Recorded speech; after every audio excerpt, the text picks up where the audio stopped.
By day 3, I was already searching how to undo the damage. Because my engine sounded worse than before, I almost stopped the test, then day 4 happened.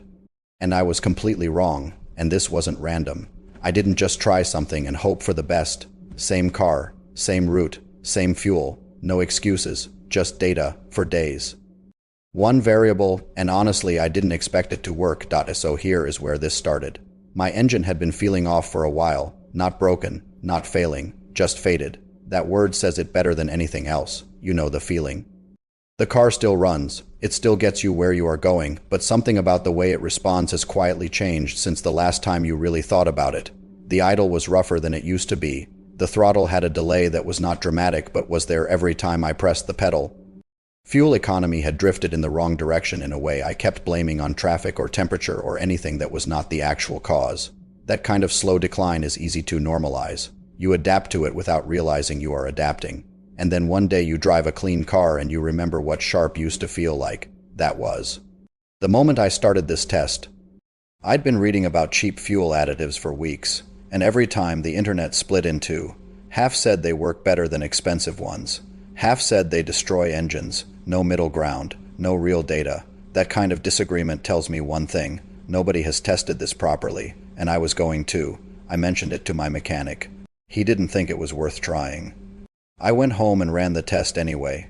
Here is exactly how I set it up.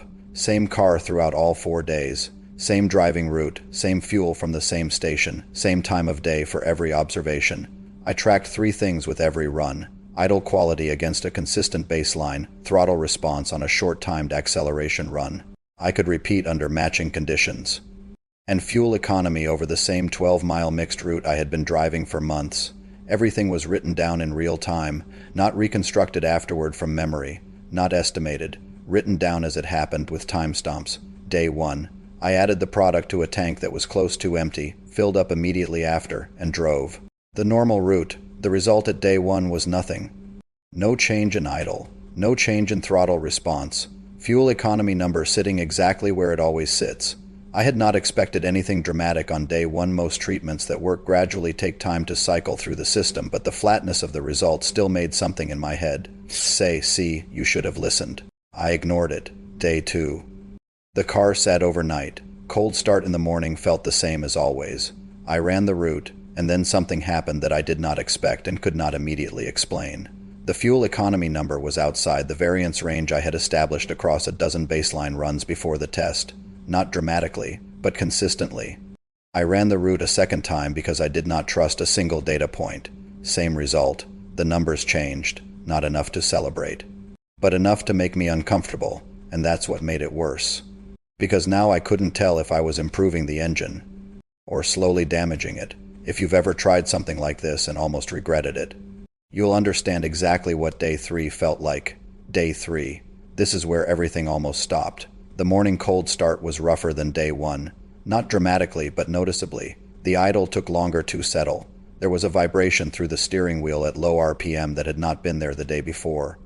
I sat in the driveway for 2 full minutes listening to my engine and asking myself if I was about to call a mechanic and explain what I had done to my fuel system. The throttle felt sticky in a way I had not experienced before. Not broken, but reluctant, like the engine was working harder for the same output. This is the moment I want to be specific about, because this is exactly where most people stop a test like this. The car feels worse, not better, and the obvious conclusion is that the product is the cause. The obvious conclusion is that you should flush the system immediately and go by the $50 option like you should have done. In the first place, I almost reached that conclusion. I had my phone out, looking up fuel system flush procedures, genuinely convinced that what I was feeling was early evidence of damage. I did not stop the test, but I came very close, and I want you to understand how real that moment was.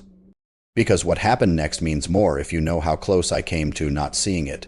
Day 3 afternoon, I ran the route again. The roughness that had bothered me in the morning was less pronounced. The idle had smoothed slightly from where it was at the cold start. The fuel economy number came back in line with.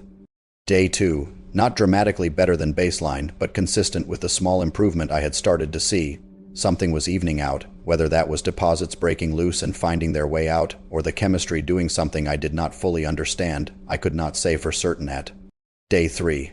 But the afternoon run was better than the morning, and I decided to trust the process one more day. At this point, I wasn't expecting improvement anymore. I was expecting damage, day 4. Day 4 wasn't a miracle, but it was undeniable. Something had clearly shifted, and this time I could prove it. Cold start was different. I noticed it immediately, before I had even fully registered that I was paying attention. The idle settled faster than it had in months. The low RPM vibration that had kept me in the driveway for 2 minutes on day 3 was not there. I sat for a moment and just listened. The engine was not quieter in volume, but it was smoother in character, like something that had been slightly out of alignment had found its position. I drove the route. I did not rush it. I ran every segment at the same pace, the same speed, the same conditions I had used for every previous run. And when I checked the fuel economy number at the end, I ran it again, and then a third time, because the number was showing an improvement over baseline that I was not prepared for. Not a massive transformation, not a miracle, but a consistent, reproducible improvement that held across 3 separate runs under matching conditions. The throttle delay that I had adapted to for so long that I had stopped noticing it was shorter, measurably shorter in a way that showed up in the acceleration run data. Here is what the day for data told me, and I want to be careful about how I frame this because the honest interpretation matters more than the dramatic one. The product did not fix my engine. My engine was not broken. What the product appeared to do, based on 4 days of tracked data, was address light moisture contamination and surface deposit buildup in the fuel system that had been reducing combustion efficiency gradually over time. The rough day 3 experience was consistent with deposits breaking loose in a way that temporarily disrupted normal function before being carried out through the combustion cycle. That is the documented mechanism of isopropyl-based fuel treatments. The disruption before the improvement is not a warning sign. It is the process working, but here is the part I want you to understand clearly. If your system has serious buildup, spend the $50. A professional-grade pea cleaner dissolves hardened carbon in a way a $2 bottle cannot. I have linked both options in the description below. Both have a place. The mistake is assuming they are interchangeable. What the 4 days of data showed me is something simpler than any product recommendation. It showed me that the assumptions I had made about price and performance were not always accurate. A $2 product produced a measurable result over 4 days of documented testing.